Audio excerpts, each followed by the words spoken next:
So I've seen a few posts on this topic over the past few years, and I'm fairly sure everyone's just repeating what the other one says. They mentioned that you should only do foliar feedings of silica or your foliar nutrient spray only at night, because the cacti don't uptake nutrients during the day. That doesn't make any sense at all. What happens during the day with cam plants is the stomata, or their, like, I guess you could say lungs or pores, they close to prevent CO2 from going in and O2 from going out, or oxygen going out, and that's to prevent water loss. That doesn't prevent it from uptaking water or nutrients during the day. And just think of it through a natural environment. It would only uptake water and nutrients during nighttime. So it rains and they lose all of that precious water. They would uptake the water through the roots very quickly, but they would also take up any nutrients either from dung or even the rain, the nutrients, mainly nitrogen, through the foliar while it's raining. So you can foliar spray any time of the day. You would obviously want to prevent doing it during midday. You would do it early morning or in the afternoon so that it doesn't evaporate too quickly. But I think it's just someone messed up with that logic, and I guess everyone started just repeating it rather than questioning it. If I'm wrong, someone just share the link or the information, but I'm fairly sure that makes zero sense at all. You can do a foliar any time of the day and the cacti will absorb it without any issues. Again, the stomatas, I think that's how you pronounce it. It's to close to prevent water loss during the day, so it doesn't do the gas exchange of CO2. But that's it. It'll uptake water through the trichomes, the areoles, the flesh, the waxy skin. It'll absorb it all, regardless of the time of the day. So while I'm just making this video, just wanted to show some of the possible flowers from my foliar inducing attempt. You can see here, it looks like it's forming a flower bud. Nothing came out yet, but you can see on some of these, it has that fuzz on the top. This is a year from seed, only a few months grafted, and hopefully it'll work out to bloom here.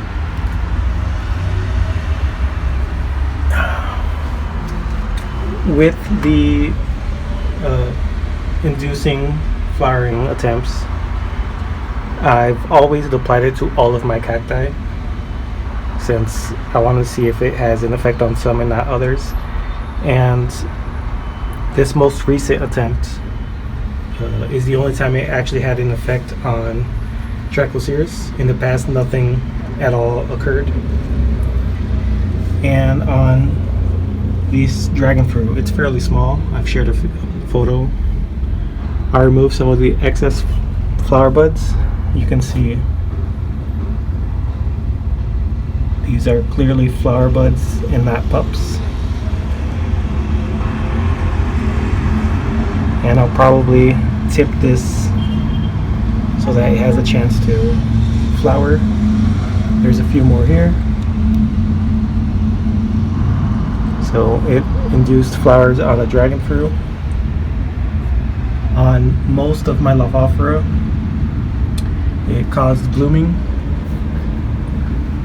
This one already flowered. And on this single Lophophora graft, it caused excess pupping. but a majority of my other plants did not cause that effect. Even this Godzilla, it did not cause excess pupping.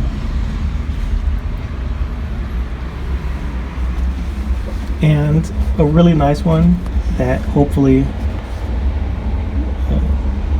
will flower, even if it's not a complete flower, is the Trichocereus bridgesi monstrose crest.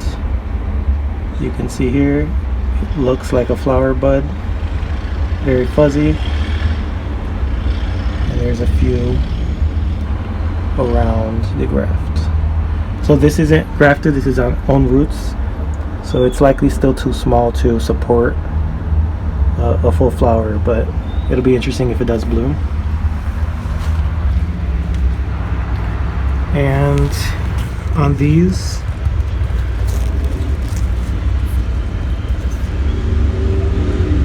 it's taken a while, but I noticed in the back, you can see, there we go, you can see flower bud forming here. This one appears to be one, and one back here as well. So on different plants, some caused flower buds to form. On the Trichocereus, it's hard to tell if it will flower or not, but it appears to be starting or wanting to. On my largest Trichocereus, it's not as prevalent, the effect. And yeah, just an update since most of my viewers are in the States.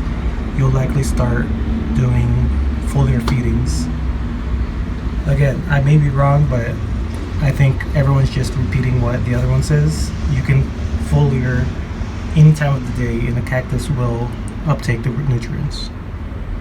What happens for canned plants is that to prevent excess water loss, they don't do the gas exchange where they release oxygen. But it will uptake water, nutrients, and whatever foliar you apply. So over the years, I've tried quite a few different ways of trying to induce flowering with smaller cacti like Astrophytum and Leucophora. The techniques, various techniques actually were successful, and the most recent attempt has been the strongest effect. You can see quite a few coming through. Even the smaller cacti that have never bloomed before are being forced, and many of them have multiple blooms at once. This is off season still, since we're starting fall. And these came through in a matter of a week or two after the treatment, and they're quite prolific in flowering. Here you can see a fruit that was just harvested and a new bloom coming in. There's a few on the older areoles that don't really matter, but they were starting to produce flower buds. And even completely unrooted seedlings, rather than focusing on growing roots, they're actually attempting to bloom.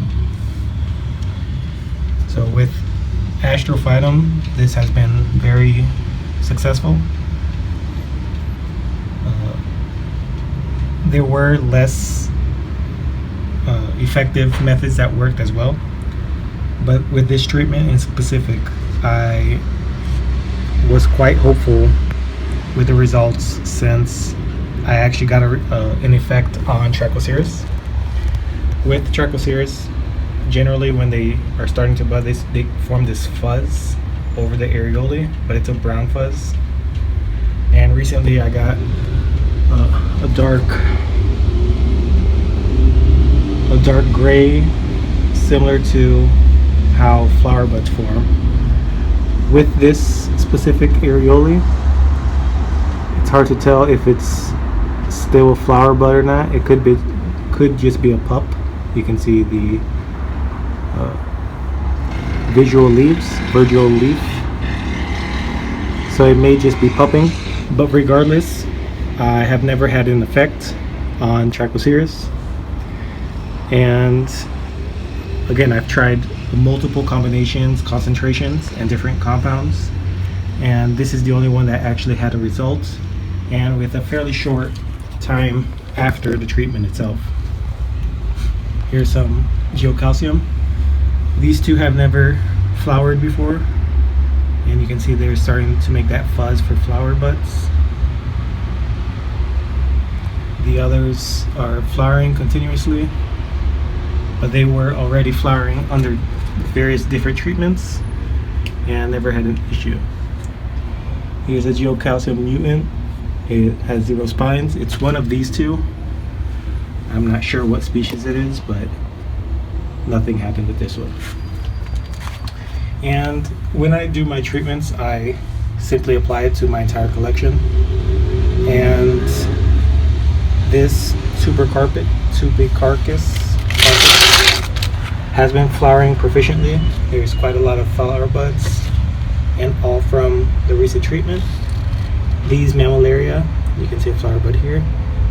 They decided not to flower for, I think, 2 years, but after the treatment, you get another flower bud here. But after this treatment, quite a few started coming through. You can see another one there. And hopefully I'll get some more possible seeds in the future. But this treatment has been superior to the others that I've tried in the past. I'm not currently going to divulge what it is, but I am hopeful that I can get repeat effects. With this Cereus cactus, you can also see the flower buds starting here. At the bud spots. And this has never flowered either, but this is not as difficult to get to flower as the other plants.